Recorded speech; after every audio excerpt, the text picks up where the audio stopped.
क्या आपने कभी सुना है कि YouTube ने किसी चैनल को बिना किसी वार्निंग के उसके चैनल को डिलीट कर दिया? और आप ये चीज जानते होंगे कि बहुत सारे क्रिएटर ऐसे हैं जो अननोनली ऐसी गलती कर रहे हैं जिससे उनका पूरा चैनल जो है वो खतरे में है। जी, कभी भी डिलीट हो सकता है, कभी भी उड़ सकता है बिना किसी वार्निंग स्ट्राइक के। जी हाँ, मैं बात कर रहा हूँ अभी लेटेस्ट जो अपडेट आया है, अपडेट आने के बाद जो पॉलिसी निकल के आई है उसके बारे में, जिसका नाम है सर्कमवेंशन पॉलिसी।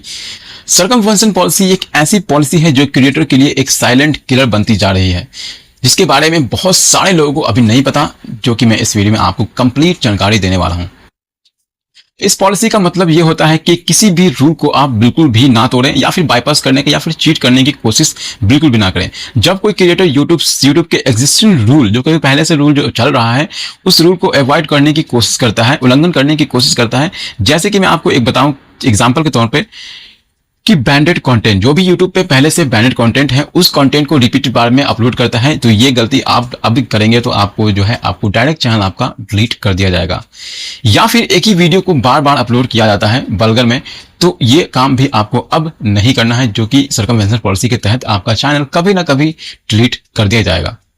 तीसरा ये आता है कि मान लीजिए आपने किसी पहले से एक चैनल आपने बना रखा है और वो चैनल जो है अब डिलीट होने का कगार पे है, या फिर मोनेटाइजेशन आपका उसमें डिसेबल हो चुका है और आप एक नया चैनल खोलते हैं और उसी कंटेंट को दोबारा आप नए चैनल पे अपलोड करते हैं, तो आपका चैनल सर्कमवेंशन पॉलिसी के तहत भी उड़ा दिया जाएगा। एक और गलती लोग करते हैं, समझदार लोग गलती ये करते हैं कि आपका चैनल पहले से कोई चैनल है जिसपे आप बहुत दिनों से काम कर रहे हैं और आपका चैनल जो मोनेटाइजेशन जो है वो डिसेबल हो चुका है, कमाई जो है जरिया जो है वो बंद हो चुका है। अब क्या करते हैं बंदे कि अपने नाम से चैनल नहीं बनाते, वेरीफाई अपने नाम से नहीं करते, किसी और के नाम से वेरीफाई करते हैं, चैनल बनाते हैं और उसी कंटेंट को फिर से अपलोड करते हैं। तो ये गलती भी अब आपको नहीं करनी है। ये सारे काम जो मैंने बताए वो सारे सर्कमवेंशन पॉलिसी के तहत आते हैं, और भी चीजें हैं जो कि आगे मैं आपको बताने वाला हूँ। ध्यान में रखने वाली ये बात है कि अब YouTube को सारी चीजें पता चलती है, यानी कि आप क्या करते हैं, गूगल का अकाउंट के साथ क्या नहीं करते हैं, वो सारी चीजें आपको YouTube के बारे में, YouTube को सारी चीजें पता रहती हैं। तो आपको ये चीज हमेशा ध्यान रखना है कि इस तरह के जो बैंडेड कंटेंट होते हैं उसको आपने YouTube चैनल पे अपलोड नहीं करना है। अगर आप बार बार ऐसी गलती करते हो तो आपका YouTube चैनल जो है वो सस्पेंड तो होगा ही, उसके साथ साथ आपका Gmail अकाउंट भी बैन हो जाएगा।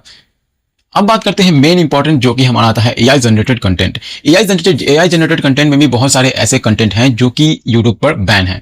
अब उस बैन वाले चीजों को यूज करते हैं तो व्यूज तो आसानी से मिल जाती है, क्योंकि वो पहले से बैन है, कोई इस तरह की वीडियो डाला नहीं है, तो उससे व्यूज आसानी से मिल जाते हैं। तो लोग क्या गलती करते हैं कि उसी वीडियोज को उठाते हैं, उठाने के बाद उसमें एआई जनरेटेड वॉइस ऐड करते हैं, उसको थोड़ा मॉड्यूल करते हैं, उसमें थोड़ा सा विजुअल इफेक्ट डालते हैं और उसको थोड़ा सा रिफ्रेश करके फिर से यूट्यूब चैनल पे अपलोड करते हैं। व्यूज तो मिल जाएंगे, लेकिन उसके बाद क्या होगा, कुछ दिनों के बाद आपका चैनल सर्कमवेंशन पॉलिसी के तहत भी उड़ा दिया जाएगा। तो इस तरह की आप गलती बिल्कुल भी नहीं करना है।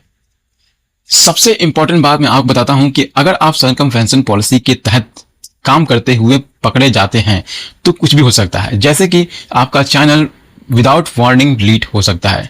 दूसरा, आपका पूरा गूगल अकाउंट बैन हो सकता है, जो भी आपके नाम से गूगल अकाउंट चल रहे हैं वो भी बैन हो सकते हैं। तो फ्यूचर में किसी भी नए चैनल पे आप क्रिएशन नहीं कर सकते, कोई भी नया चैनल अपने नाम से वेरीफाई नहीं कर सकते।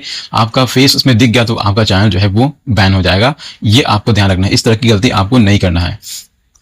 और आप YouTube पार्टनर प्रोग्राम के लिए डिस्क्वालीफाई हो जाएंगे। आपका जो भी आप नया अकाउंट बनाते हैं, जो भी नया अकाउंट बना के YouTube पे काम करते हैं, तो आपका चैनल मोनेटाइज नहीं होगा। मोनेटाइज हो जाएगा तो आपको जो गूगल एडसेंस है वो नहीं बन पाएगा और उससे आप अर्निंग नहीं कर पाएंगे।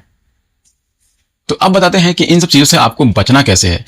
सबसे पहला काम आपको यह करना है कि किसी भी बैंडेड कंटेंट को रीअपलोड नहीं करना है, चाहे आप उसमें वॉइस ओवर उसका चेंज कर दें या फिर कुछ विजुअल ऐड कर दें। इस तरह की चीजों को आपको नहीं करना है, आपको इस तरह से चीजों को करना ही नहीं है।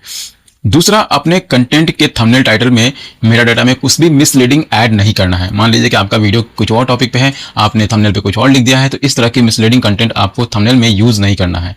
ये चीज आपको हमेशा ध्यान रखना है।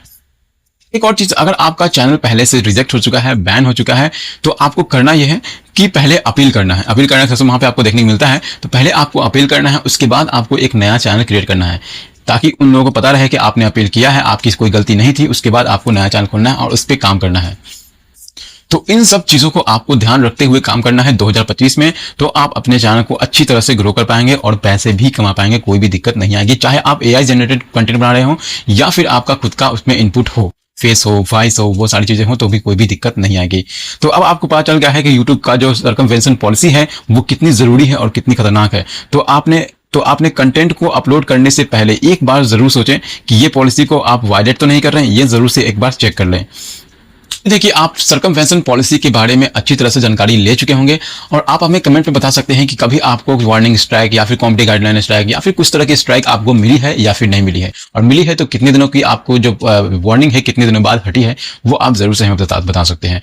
तो मिलते हैं नेक्स्ट वीडियो में, तब तक के लिए गुड बाय, जय हिंद, वंदे मातरम।